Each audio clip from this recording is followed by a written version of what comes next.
Welcome to America's Commercial Real Estate Show, your source for market intel, forecasts, and strategies. Hello, I am Michael Bull, and I appreciate you being with us.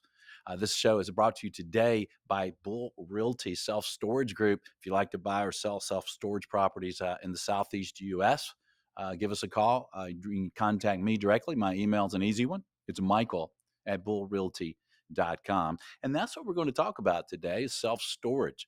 The self-storage industry has been very interesting. The last several years, it's become a popular property type. For individuals, it always has been, but also for institutional investors and developers.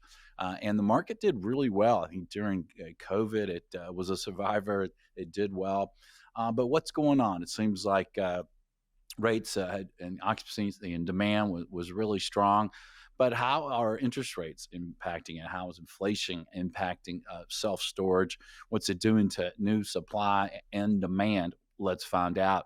And please I'll introduce you and please welcome Ermengarde Jabir. And she is with Moody's Analytics. Good to see you. Thanks for joining us. Thank you very much for inviting me. Always a pleasure to be here. I'll share with you, Michael. Yes, thank you. And in your last name, I'm always going to pronounce it right. Jabber, right? Jabber, correct. Jabber. Yes. Thank you. Thank Thank you. you. Uh, yeah, I'm a commercial real estate broker. Some people listen to the show, watch the show, think, "Oh, this guy's a media guy." No, I'm just a commercial real estate broker. Been doing this a long time, trying to be on stage and do this stuff, but it's a lot of fun. Well, let's talk about self storage. So as I open, it seems like the performance for self storage has been pretty strong for a long time. What do you see here recently? Yeah, so definitely strong for a long time. Self storage was certainly one of the winners of the early 2020s. It's crazy to think that we're in 2024 now and we can refer back to these years as the early 2020s. Mhm. So, certainly, up there with the likes of the industrial sector with multifamily in terms of really strong positive performance, absolutely going from strength to strength. Really, what we're seeing now is a bit of a softening, a weakening, and everybody sort of thinks that that's you know uh, sort of a sign of times to come. But no, it's really just the fact that real estate, just like the broader economy, goes through cycles, and exponential growth. It is never permanent. It's not sustainable over the long term. So really we are seeing a little bit of a softening across self storage as really for many sectors, even the superstar sectors I mentioned along with self storage. But generally speaking, the sector is still doing on the whole relatively well, all things considered. Yeah. What are you seeing for rental rates and occupancy trends if you kind of look back the last few years and what you've seen maybe in the last quarter? Yeah, so I mean, let's start with occupancy.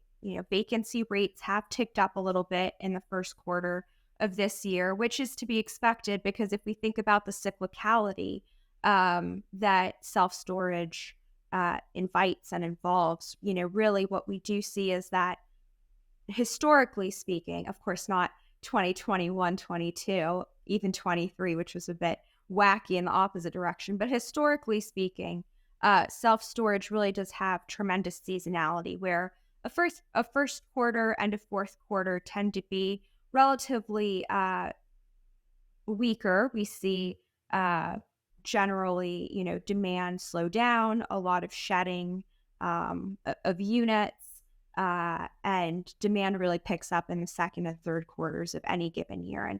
And this has historically been the case because that's sort of the moving cycle for people, as it were. It's on the school cycle, so people finish school years, they start new school years. So parents, tend to move around children's school years. People will graduate from college, grad school, etc., and form their own households, move out, and so forth.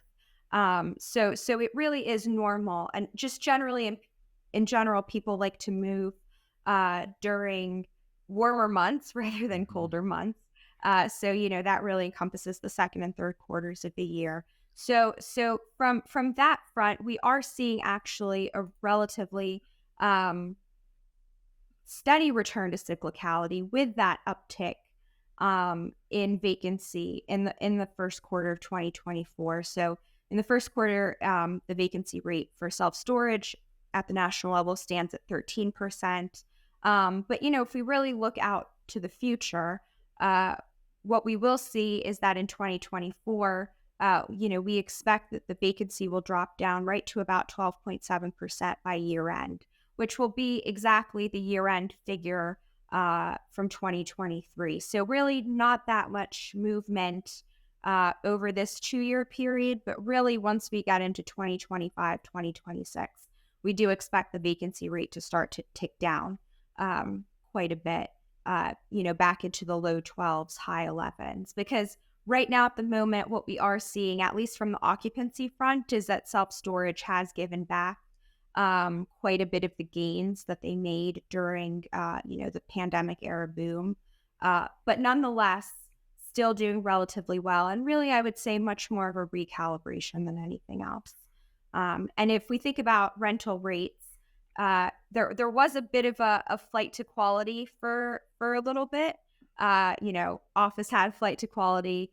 Self storage was also exhibiting a little bit of that behavior, really, where uh, asking rate asking rent growth rather for climate controlled units was really ticking upward in a much larger fashion than it was for non-climate controlled. And really, people did have a lot of disposable income, so they were putting their belongings in, the highest quality self-storage units. But what we are seeing is that, as with office, even in self-storage, the flight to quality has been a bit short-lived, and certainly with inflation cutting into household disposable income, uh, asking rents rather for both non-climate controlled and climate controlled have turned negative in the first quarter, and are expected to decline slightly over the course of 2024. So be negative by year end as well. Interesting. And when you go back to vacancy being at 13% now, maybe ticking down to 12.7% by year end, to put that in perspective historically, is that kind of normal rates, or is that a little higher than you've seen kind of historically? Historically, it's right around normal to a little bit lower, actually. So, if we really look back historically, we did see some periods of 10% vacancy on an annual basis. If we really drill down into a quarterly basis, we have seen vacancy rates tick down to around the 9% mark. But generally speaking, vacancy rates tend to be relatively elevated in self storage in the neighborhood of 13, 14, 15% really. And so they do oscillate, and they have oscillated over time, but we aren't in a bad position at all things considered.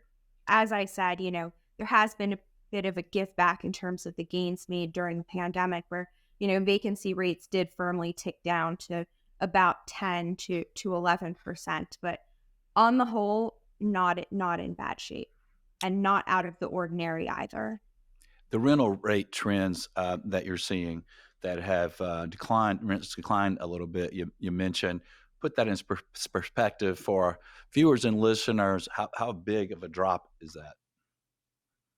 Yeah, so certainly not a big drop at all. Nothing to be remarkably worried about. So we did see rates turn asking rents rather turn relatively negative last year. So at the end of last year, rents for climate controlled were down about 3.4%. But this year, again in the first quarter, down about 0.5%, which is completely to be expected in a first quarter of a year. So that is not out of the ordinary.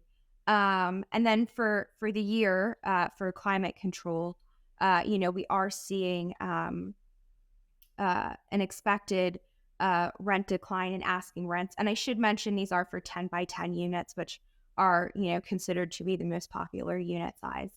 We are expecting a decline of 0.6% over the course of the year. So really, what those numbers indicate is that if it's already zero point 0.5 a 0.5% drop in the first quarter, but the total decline over the course of the year will only be 0.6%, then the reality is that we've sort of already moved past the worst of the declines based on our current forecast. Then you mentioned that you figure in 25 and 26 that occupancy tends to strengthen some. What about rates? Yeah, rates will also strengthen. So rents will increase to about 1%, 1.1% for non-climate controlled, and 1% for climate controlled. And they'll tick up slightly. We do forecast that the long term average annual rent growth forecast over the 10-year forecast period, sort of beyond 2026, once we predict that things really return to normal, will be in the range of about 2 to 2.5%. I see. And of course, our listeners and viewers are very experienced, and they realize that we're talking about averages around the country and different kind of product types. Obviously, every property is very different. We're selling several self storage properties now, and one that I just looked at yesterday, 100% occupied. It stays 100% occupied. It's a lot of demand for that particular product, and one of the things that can impact self storage, especially in markets where with low barrier to entry is new supply, right? So, what do you see for new supply? Is that slowing down any yet with these higher rates and higher costs of construction? Yeah, so we actually are seeing new supply slow down pretty significantly. So in previous years, and even last year, with a pretty large increase in interest rates to where we are at the moment, we still saw relatively healthy new construction. So the number of units that were coming online was still in the six figures, as it were. Um, on a quarterly basis, that averaged out to about um, you know in the low to mid 30s, more or less, in terms of new supply. But really, a slowdown was pretty evident in the fourth quarter of 2023, where new supply only totaled about 20,000 units. And we're seeing that continue into the first quarter of 2024, where we're also seeing new supply only account for about 20,000 units. Now, having said that, our forecast for 2024 is still quite strong in terms of new completions. So completions last year were about 125,000 units, and this year we're forecasting about 141,000 units. So, this year will be a strong year for completions. Next year it'll slow down to around just over 100,000, and really from then on is when we'll see the slowdown. And that's indicative of the fact that right now we're not seeing a lot of projects in the pipeline for completion, really beyond this year and next. Yeah. I know one deal we have under contract for development, where we're in the beginning stages of it, getting zoning approved and fine tuned. And so we might be, 18 months out before delivery. Is that part of the story for the future of maybe in 25 and 26, performance improving some as this new supply will keep slowing down? Is that part of it? Yeah, and so what I'm about to say is actually quite counterintuitive, Mhm. and it really applies to multiple sectors across CRE, not just self-storage. But the construction issues that were encountered in, again, the early 2020s, as I've now decided we should all be calling it, um,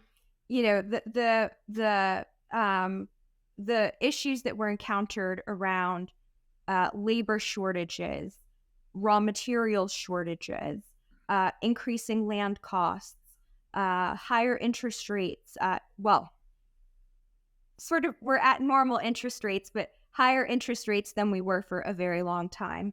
All of these factors that prove to be construction headwinds have actually also served to be really beneficial in avoiding construction bubbles in certain of the hottest CRE sectors, self-storage included, especially because self-storage, much like industrial, is relatively easy to build if you think about it. I mean, of course, there's a lot of technology that goes into it now, like, climate, being able to access the properties at any time without needing an employee on site and things like that for customers. But generally speaking, they are easy to build, primarily concrete boxes.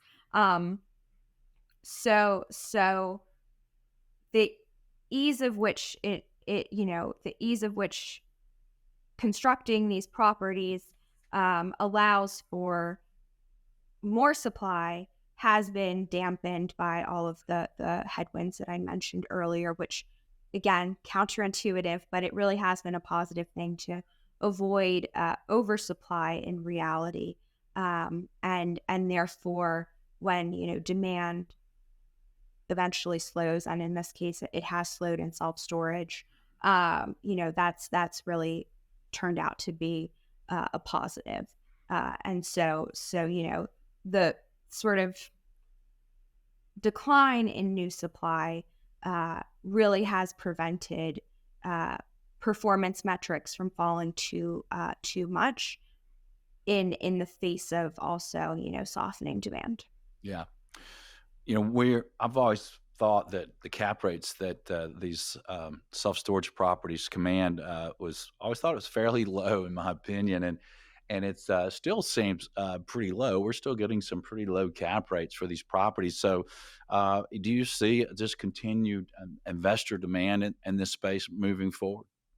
Yeah, absolutely. Continued investor demand.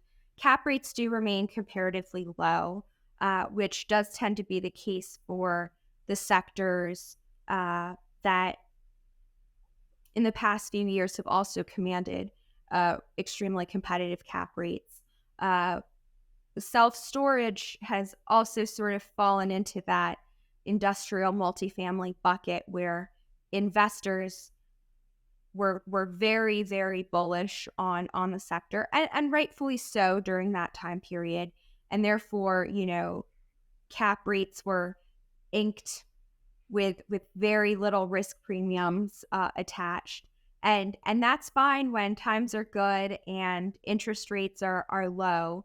But there was sort of a period where self storage also engaged in the cap rate competition with the risk free rate, where essentially cap rates were competing with the risk free rate for a time. And the reality is that there always needs to be a little bit of a risk premium built in as a cushion, because you never know when the next exogenous macro shock is around the corner. Um, so from that perspective, um, you know, certainly values on the whole have maintained, but generally speaking, we have seen an uptick in cap rates in self storage. And again, I'm speaking more generally. There is a lot of idiosyncratic behavior happening at the moment where certain properties, as you mentioned, 100% occupancy, performing extremely well. So this is more of a broader picture rather than saying, oh, every property is going through a demand softening, for example, because they're not. But generally speaking, cap rates across the board have ticked up because of a little bit of value softening as demand also softens, and of course, interest rates remain where they are. Yeah. Well, what would you leave our audience with to wrap it up about self storage? On the whole, still performing comparatively well. There, as I was mentioning earlier, a lot of the demand softening comes from um, a plateau in household formation, which we've seen from 2022 into 2023. And really because of the impact that the higher for longer interest rate environment has had on households' abilities to borrow. So they have higher debt burdens, coupled with inflation that has come down tremendously, but is still quite stubbornly around that 3% mark. If you look at the PCE or the the CPI, really around that 3% mark, has definitely also cut into wages. And of course, wage growth hasn't kept up with inflation. So the amount of disposable income that households have, coupled with, again, slower, plateauing household formation, really has a strong impact on self-storage demand. Having said that, there's still, we're still seeing net domestic migration, move southward to the Sun Belt.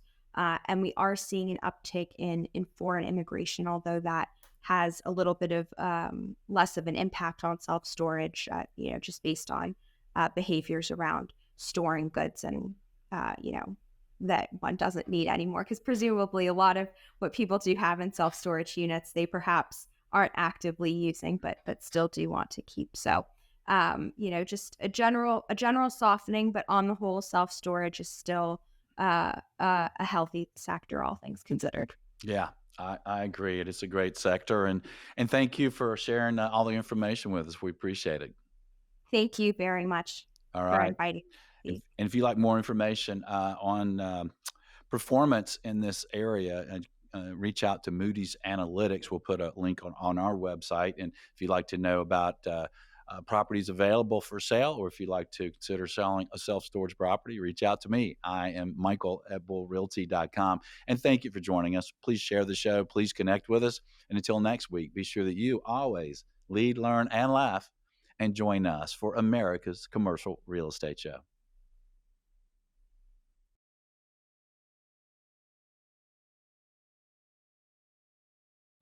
America's Commercial Real Estate Show is brought to you by Bull Realty. For commercial brokerage sales and leasing in the Southeast U.S., contact our show host by email at michael@bullrealty.com. By Commercial Agent Success Strategies, 21 incredible one-hour agent training videos. Learn more at commercialagentsuccess.com. And by Lument. For senior housing, healthcare, and multifamily financing, visit lumet.com. For more podcasts and videos, subscribe and visit creshow.com.